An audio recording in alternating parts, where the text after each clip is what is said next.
Hello student, good morning all of you. Class 10th में हम chapter 1 का revision कर रहे थे। आज चैप्टर नंबर 2 को स्टार्ट करते हैं, पॉलिनोमियल चैप्टर नंबर 2। तो चैप्टर नंबर 2 में आपके 2 फॉर्मूले हैं। फर्स्ट फॉर्मूला है आपके पास, अगर आपके पास एक क्वांटिटी गिवन है ax² plus bx plus c equal to 0, ठीक है। तो यहाँ से इनके जो रूट्स होते हैं या जीरोस होते हैं, तो इनके जो सॉल्यूशन होते हैं, एक को अल्फा लेट कर लेते हैं, एक को बीटा लेट कर लेते हैं, ठीक है। तो अल्फा प्लस बीटा मतलब जो सम का रिलेशन होता है जीरोस का, वो क्या होता है माइनस बी अपॉन ए। वैल्यू पुट करना है वाले बी और ए कंपेरिजन। और जो प्रोडक्ट का रिलेशन होता है ना, वो होता है alpha beta equal to C upon A. तो ये आपको लर्न करना है first formula. Quadratic equation given है तो उसके 2 जीरोस होंगे अल्फा एंड बीटा। तो अल्फा एंड बीटा के समीशन का फॉर्मूला होता है minus B upon A. B की वैल्यू आप यहाँ से पुट करोगे, ए की वैल्यू यहाँ से कंपेयर करके फाइंड आउट करोगे। क्वेश्चन करेंगे तो समझ में आएगा, ठीक है। एक फॉर्मूला ये होता है। सेकंड होता है, इस बार रिवर्स है, आपको क्वाड्रेटिक गिवन था, अल्फा बीटा आपने फाइंड आउट किया, ठीक है। सेकंड जो टाइप है, अल्फा बीटा आपको गिवन है और आपको क्वाड्रेटिक पॉलिनोमियल फॉर्म करनी, ठीक है। तो क्वाड्रेटिक पॉलिनोमियल आपको फॉर्म करनी, तो क्वाड्रेटिक जो इक्वेशन होगी उसका फॉर्मूला क्या होता है के, ठीक है। के आप लिखो ना लिखो एक ही बात है, वाली सपोज चलो से या के ले लो, x² minus sum of zeros into x plus product of zeros. Alpha beta को हम क्या बोलते हैं, जीरोस, है ना, या रूट्स। इन्हें जीरोस बोलो, रूट्स बोलो, ठीक है, या इन्हें सॉल्यूशन बोलो या इन्हें फैक्टर बोलो, सभी एक ही टर्मिनोलॉजी है, ठीक है, या फैक्टर बोलो। तो इस चैप्टर में आपके 2 ही फॉर्मूले हैं, ठीक है, एक रिलेशन वाला और एक अगर गिवन है अल्फा बीटा तो क्वाड्रेटिक कैसे फॉर्म करते हैं, ठीक है। इस 2 टाइप के क्वेश्चन को हमने देखना है। तो 1 बाय 1 क्वेश्चन देखते हैं जरा, किस टाइप के क्वेश्चन यहाँ से जनरेट होते हैं चैप्टर नंबर 2 से। तो फर्स्ट क्वेश्चन है, find the number of zeros. कुछ फिगर होंगे, जनरली ऐसा फिगर 1 मार्कर में आते हैं एमसीक्यू में, ठीक है। ये आपका एक फिगर दे रखा है रैंडमली, ठीक है। एक दूसरा फिगर दे रखा है, आपसे पूछा है ये आपका एक्स एक्सिस, ये वाई एक्सिस, और ये आपको फिगर दे रखा है, ठीक है। ये वाई एक्सिस और ये एक्स एक्सिस। क्या पूछा है, नंबर ऑफ जीरोस बताओ, नंबर ऑफ जीरोस। तो उसमें कितने नंबर ऑफ जीरोस होंगे, एक्स में देखेंगे कि एक्सिस को कितने जगह कट कर रहे हैं, ठीक है। This one 2 3 and 4 and 5। तो इसके नंबर ऑफ जीरोस क्या होंगे, 5 होंगे। कितने, एक्सिस को 5 जगह कट कर रहे हैं, ठीक है। ये एक्सिस को कहीं कट ही नहीं कर रहे, जो लाइन दिखाई दे रही है आपको, तो number of zeros is what, 0, ठीक है। तो ये जनरली 1 मार्क क्वेश्चन में सेकंड चैप्टर से बनते हैं, ठीक है। फिर सेकंड क्वेश्चन करते हैं।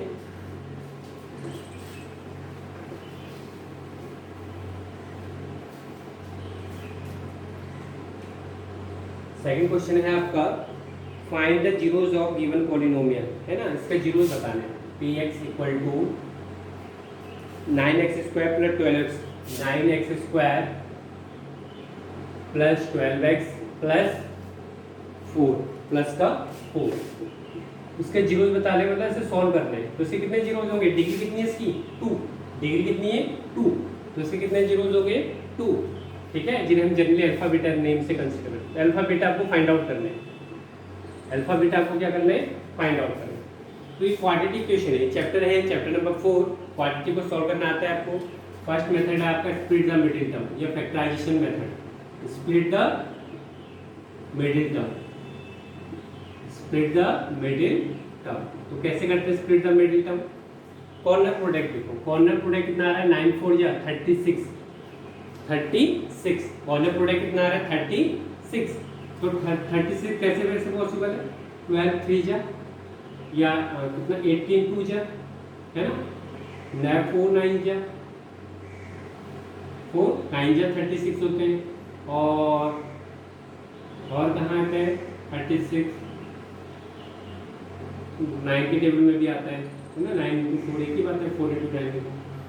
तो आप इसे कैसे लिख सकते हैं, 9 बाई, ठीक है, 9x² प्लस 12x 36। और कैसे पॉसिबल है, 36 18 18 into two 18 into two, but यहाँ से भी आप 18 और 2 की हेल्प से आप बना नहीं सकते ना, आपको 12 बनाना है, तो इन दोनों की हेल्प से आप बना सकते हो 12, नहीं ना प्लस ना माइनस करके यहाँ से नहीं बना सकते।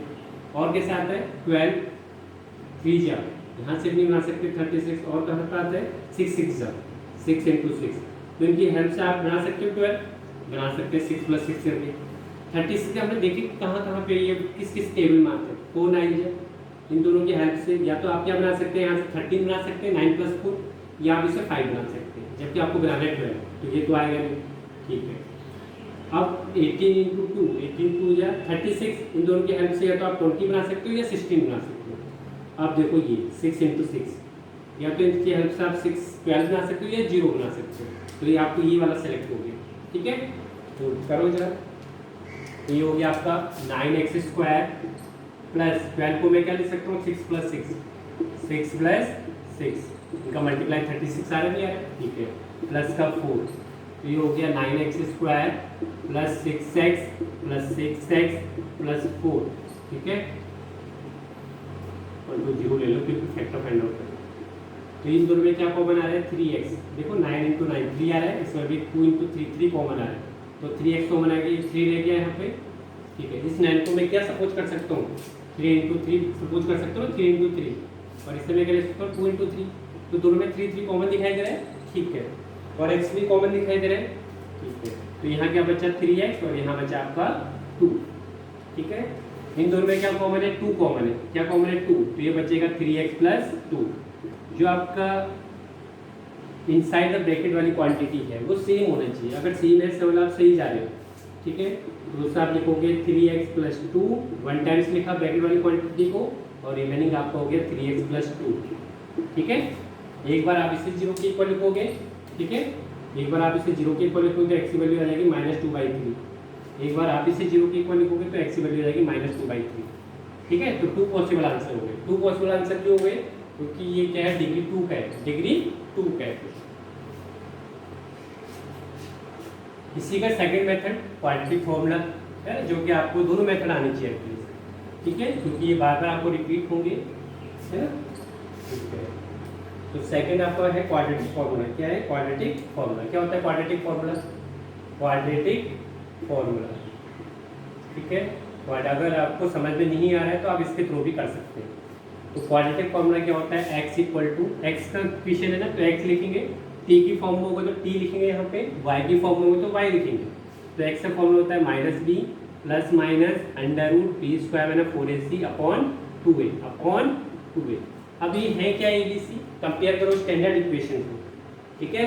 स्टैंडर्ड इक्वेशन क्या होती है ax² plus bx plus c, a की वैल्यू कितनी होगी 9, here a is what 9, b is what 12, c is what b is what 12, x की कोएफिशिएंट, और c is what 4, c is what 4। अब इनकी वैल्यू पुट कर दो यहाँ पे, ठीक है, तो पुट करो माइनस देखो ये हो गया -12 प्लस माइनस 12 का square minus 4, a is what 9 और c is what 4 upon 2, a की वैल्यू इज व्हाट 9, ठीक है। ये हो गया -12 प्लस माइनस अंडर रूट 12 का स्क्वायर 144, 9 4 जा 4 4 जा 16, 69 जा 144, 69 जा 144, ठीक है, अपॉन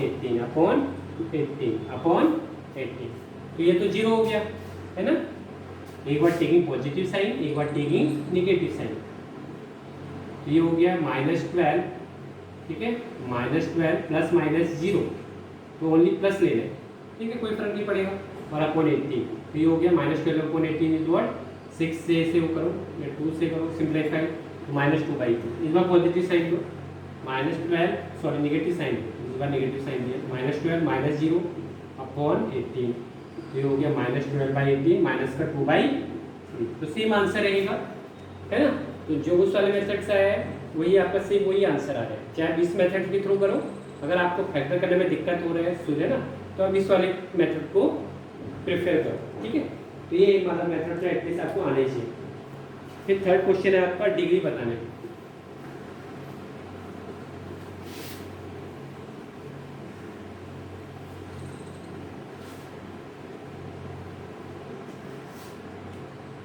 थर्ड है आपका x plus one x square plus one, इसकी आपकी डिग्री बताने की, इसकी डिग्री कितनी है, डिग्री इज व्हाट, ठीक है। अगर मैं ऑप्शन दे दूँ आपको 1 2 3 D4, ठीक है, तो कौन सा ऑप्शन होगा, काफ़ी बच्चे बोलेंगे 2। देखो डिग्री क्या होता है, जो मैक्सिमम पावर होती है, ठीक है। अब ये देखो ये सिंप्लीफाई नहीं है, आप बोलोगे x की मैक्सिमम पावर 2 है, यहाँ 1 है तो डिग्री 2 हो गई, बट ये अभी सिंप्लीफाई नहीं है, ये अभी सिंप्लीफाई नहीं है। तो आप इसे सिंप्लीफाई करोगे प्रोडक्ट a1 x की पूरे से मल्टीप्लाई करेंगे होल क्वांटिटी से, तो क्या हो जाएगा एक्स क्यूब प्लस एक्स, अब 1 का टर्म है, 1 का x से मल्टीप्लाई, अब इसका टर्म है एक्स स्क्वायर 1 इंटू 1 1, तो एक्स क्यूब आ गया, कितना आ गया एक्स क्यूब। तो इसकी जो मैक्सिमम डिग्री होगी वो आपकी कितनी हो जाएगी, 3 हो जाएगी। ये देखे नहीं कि डायरेक्ट 2 है तो 2 पे टिक कर देंगे, पहले देखोगे सिंप्लीफाई हो सकता है, अभी हो सकता है सिंप्लीफाई, तो इसकी मैक्सिमम डिग्री कितनी हो गई, 3 हो गई, ठीक है। ये आप डायरेक्ट करना चाह रहे हो, देखो जब भी प्रोडक्ट हो, यहाँ पे क्या है प्रोडक्ट है, तो इसकी मैक्सिमम डिग्री कितनी है 2, और इसकी मैक्सिमम यहाँ पे x की मैक्सिमम डिग्री कितनी है 1, इन दोनों को ऐड कर दो, 1 + 2 इज व्हाट 3, तो डिग्री कितनी हो जाएगी 3। अब डायरेक्ट, ठीक है, मल्टीप्लाई है ना, बिना multiply without multiplication we find the value of degree without multiplication method, ठीक है। इसकी मैक्सिमम डिग्री कितनी है x + 1 की, 1 है x की मैक्सिमम डिग्री 1, इसकी मैक्सिमम डिग्री कितनी है 2, ठीक है। तो ये क्या हो गया 1 + 2, मल्टीप्लाई मत करते हैं क्या, इसकी मैक्सिमम डिग्री 1, इसकी मैक्सिमम डिग्री 2, तो कितना हो गया मैक्सिमम डिग्री 3, कितना हो गया मैक्सिमम डिग्री 3। सब कोई मैं अगर एक एग्जांपल और लेता हूँ, मैंने लिया x की पावर 4 + 2 इंटू x की पावर 9 + 3, मैं कहूँगा इसकी डिग्री बताओ, तो इसकी मैक्सिमम डिग्री कितनी है, यहाँ पे इसकी मैक्सिमम डिग्री है 4, कितनी है 4, इसकी मैक्सिमम डिग्री कितनी है 9, तो 4 + 9 इज व्हाट 13, ठीक है, तो इसकी होगी मैक्सिमम डिग्री 13। फिर आते हैं फोर्थ क्वेश्चन पे,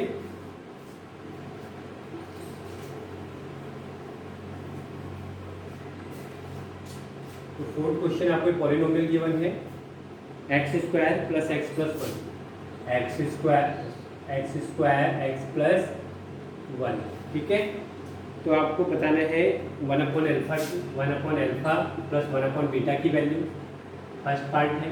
सेकंड आपको बताना है alpha plus beta plus alpha beta, है ना, इनकी वैल्यू बतानी। तो देखो जरा, इससे अगर मैं सिंप्लीफाई करूँगा एलसीएम कितना आएगा अल्फा बीटा, तो ये हो गया बीटा प्लस अल्फा बोलो, ये अल्फा प्लस एक ही बात, ठीक है। इससे सिंपली तो ऑलरेडी सिंप्लीफाई।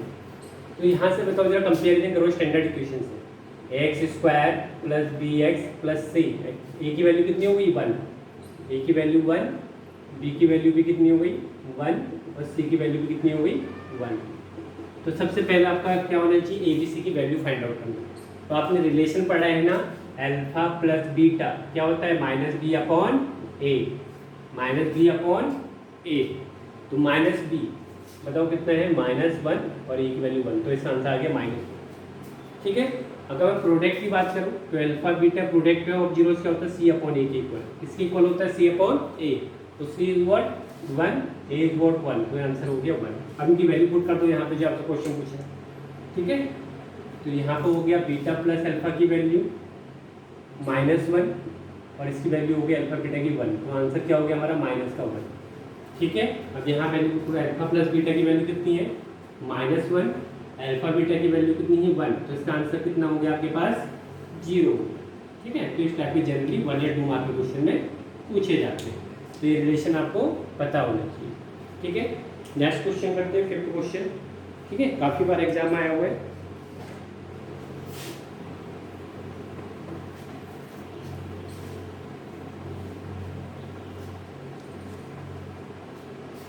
तो फिफ्थ क्वेश्चन आपके पास फॉर व्हाट वैल्यू ऑफ के की वैल्यू बतानी है if 3 zeros of 3 is 0 of polynomial kx 12x square ठीक है, प्लस का 3x प्लस के, प्लस का 3x प्लस के, ठीक है। तो ऑप्शन आपके पास 3 माइनस 12, 3 माइनस 12, सी ऑप्शन आपके पास 12 और डी की वैल्यू है आपके पास माइनस का 3। तो देखो क्या कहना चाह रहे हैं, 3 इसका जीरो है, 3 जो है इस पॉलिनोमियल का जीरो है, इसका मतलब इसे सेटिस्फाई करेगा। क्या करेगा? सेटिस्फाई करेगा, मतलब उससे अगर आप 3 वैल्यू पुट करोगे तो रिमाइंडर कितना आएगा? 0 आएगा। ये तो मतलब हुआ जीरोस का। 3 क्या है? Is zeros of polynomial 12x² plus 3x plus के, इसका जीरोज है, इसका क्या है? जीरोज है। तो x की वैल्यू क्या पुट कर देंगे? 3, तो रिमाइंडर क्या आएगा आपके पास? 0 आएगा। तो पॉलिनोमियल कितना गिवन था आपके पास? 12x² प्लस 3x प्लस के, ठीक है। आप इसमें क्या पुट कर दोगे? अगर 3 पुट कर दोगे तो आपका रिमाइंडर किसके इक्वल आ जाएगा? 0 के इक्वल हो जाएगा। तो पुट करो जरा 3, 12 इंटू 3 का स्क्वायर, 3 x का 3 पुट करो, 3 इंटू 3 प्लस के, ठीक है। ये हो गया आपके पास 12 इंटू 9, 12 9 जा कितने होते हैं? 108, 108। ये हो गया प्लस 3 3 जा 9, ठीक है। ये हो गया आपके पास 12 इंटू 3 का स्क्वायर, 3 का स्क्वायर, ठीक है। 3 इंटू 3 9 हो गया, प्लस के इक्वल टू 0, प्लस के इक्वल टू 0। ऑप्शन में मिस्टेक है इसमें ना, 3x प्लस के, मैं बात चेक कर लेता हूँ, ठीक है। ऑप्शन मिस्टेक है इसमें थोड़ी, आपका मैं दूसरा क्वेश्चन का ऑप्शन लिख दूँ, ठीक है, ठीक है। तो यहाँ से इसकी के की वैल्यू कितनी हो जाएगी? सॉल्व कर लेना। तो के की वैल्यू कितनी हो गया आपके पास? 108 माइनस 9, तो के की वैल्यू कितनी होगी? 18 में 9 170, ठीक है। के की वैल्यू क्या होगी? -1। तो ऐसे क्वेश्चन जनरली काफ़ी बार एग्जाम में आए हुए, वेरी वेरी इंपॉर्टेंट क्वेश्चन। अगर वो उसका जीरोज है तो एक्स की वैल्यू पुट कर देना, उसमें इक्वल टू क्या लिख देना? 0। तो यहाँ से के की वैल्यू कितनी होगी? माइनस का 170, ठीक है। नेक्स्ट क्वेश्चन है आपका 6 क्वेश्चन, लास्ट। ये ऐसे क्वेश्चन जो एग्जाम में रिपीट होते रहते हैं बार बार, ठीक है। तो 6 क्वेश्चन है आपका, आपको जीरो दे रखे, अल्फा बीटा दे रखे, अल्फा बीटा आपके पास दे रखे 1 और 2। तो आपको क्वाड्रेटिक फॉर्म करनी है ना, क्वाड्रेटिक। तो मैंने बताया था क्वाड्रेटिक कैसे फॉर्म करते हैं। The required quadratic equation is what? Formula बताया था के लिखो ना लिखो एक ही बात है ना, इसकी जरूरत नहीं। x² minus sum of roots into x plus product of roots, product of roots, ठीक है। ये हो जाएगा के एज इट इज रहने दो। आप के लिखो ना लिखो एक ही बात है, ठीक है।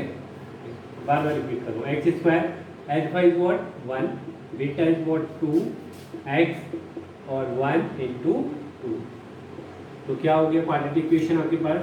x² minus 3x plus 2 equal to 0। ये आपकी रिक्वायर्ड क्वाड्रेटिक हो गया, ठीक है। इतना क्लियर है?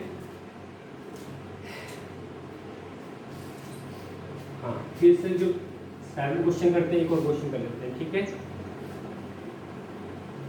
देखो ये क्वेश्चन है आपका, जो अभी क्वेश्चन दिया था उसी का मैंने ऑप्शन गलत कर दिया था, क्वेश्चन अलग था। 12x² प्लस 3x प्लस के, इसके रूट्स क्या हैं? 1 0, if 1 0 जो इस रेसिप्रोकल होगा था 1 0, if 1 0 is reciprocal of other 0, reciprocal of other 0, है ना, then find the value of k। देखो क्या बोल रहे हैं कि 1 0 जो है, 2 जीरो होते हैं, एक का नेमिंग होता है अल्फा। देखो इसकी डिग्री 2 है ना, तो उसके कितने जीरो होंगे? 2। एक का नेमिंग मैंने अल्फा रखा और एक की नेमिंग मैंने बीटा रखा। तो क्या बोल रहे हैं कि जो अल्फा है ना वो बीटा का क्या है? रेसिप्रोकल। रेसिप्रोकल को ऐसे तो लिखते हैं, ठीक है। अल्फा जो है बीटा का क्या है? रेसिप्रोकल है। तो अल्फा इक्वल टू 1/बीटा। अब आपको पता है अल्फा बीटा, तो यहाँ से क्या हो जाएगा? अल्फा बीटा की वैल्यू कितनी हो जाएगी? 1। अल्फा बीटा की वैल्यू कितनी हो जाएगी? 1। और आपको पता है अल्फा बीटा की वैल्यू कितनी होती है? C/A। कितनी होती है? सी अपॉन ए, फॉर्मूला भी पढ़ा था हम लोगों ने। तो सी की वैल्यू बताओ कितनी है, के। सी की वैल्यू कितनी है यहाँ पे, के। देखो ए की वैल्यू है 12, बी की वैल्यू है 3 और सी की वैल्यू है के। तो सी की वैल्यू के और ए की वैल्यू 12 इक्वल टू 1। तो के की वैल्यू कितनी होगी आपके पास 12, के की वैल्यू कितनी हो गई 12। ठीक है, तो सिंपल तो क्वेश्चन था। फर्स्ट वाला जो जीरो है वो सेकंड वाले का रेसिप्रोकल, तो रेसिप्रोकल लिखते हैं 1 अपॉन टाइम्स करके 1 अल्फा बीटा। तो यहाँ से अल्फा बीटा किसके इक्वल हो गया, 1 के इक्वल। अल्फा बीटा आपको पता है प्रोडक्ट ऑफ जीरो क्या होता है, सी अपॉन ए के इक्विवेलेंट होता है। तो सी इज व्हाट, के, और ए इज व्हाट 12 इक्वल टू 1। तो क्रॉस मल्टीप्लाई किया तो के की वैल्यू आ गई, हमारा फाइनल आंसर 12। ठीक है, तो सेकंड चैप्टर है। सेकंड चैप्टर आपके 2 फॉर्मूले इंपॉर्टेंट है, alpha plus beta, alpha beta वाला relation, and second alpha beta given है तो क्वाड्रेटिक कैसे फॉर्म करते हैं। ठीक है, तो ये प्रैक्टिस कीजिएगा बच्चों। आप लोग पढ़ाई नहीं कर रहे हैं और आपका ना तो वर्क आता है कंप्लीट, है ना। देखो अगर आपका वर्क आएगा तो हमें भी मोटिवेशन मिलेगा कि हम भी बच्चों को पढ़ें। बट अगर आपकी तरफ से अगर कोई इनपुट ही नहीं आएगा तो हम आउटपुट, तो हमें भी थोड़ी दिक्कत होगी। ठीक है, तो एटलीस्ट पढ़ाई करना स्टार्ट करो घर पे, क्योंकि बोर्ड के एग्जाम तो होने ही है, उन्हें तो कोई रोक नहीं सकता। ठीक है, तो कम से कम अपना पढ़ाई पे तो फोकस करनी चाहिए। अगर बोर्ड हो ना हो तब भी तो पढ़ना ही पड़ेगा, जितना आप पढ़ोगे उतना आपके लिए माइंड के लिए अच्छा है। ठीक है, तो पढ़ाई में हमेशा बिजी रहा करो, कम से कम पढ़ाई के लिए तो कॉम्प्रोमाइज़ मत करो। अभी आपका एज पढ़ने का है तो एक अच्छा सा रेस्पॉन्स दिखाओ, जिससे कि मुझे भी मोटिवेशन मिले कि बच्चों को पढ़ाना है करके। ठीक है, और आप ऐसी कंडीशन देंगे तो हमारा भी मन नहीं करेगा, किसी भी टीचर का मन नहीं करेगा। सभी टीचर अगर आपको पढ़ा रहे हैं तो आपको अपनी तरफ से इनपुट देना चाहिए। ठीक है, और आउटपुट अपने आप आएगा। इनपुट दोगे तो ऑब्वियसली बात है आउटपुट जरूर आना है। Okay, till then goodbye, take care.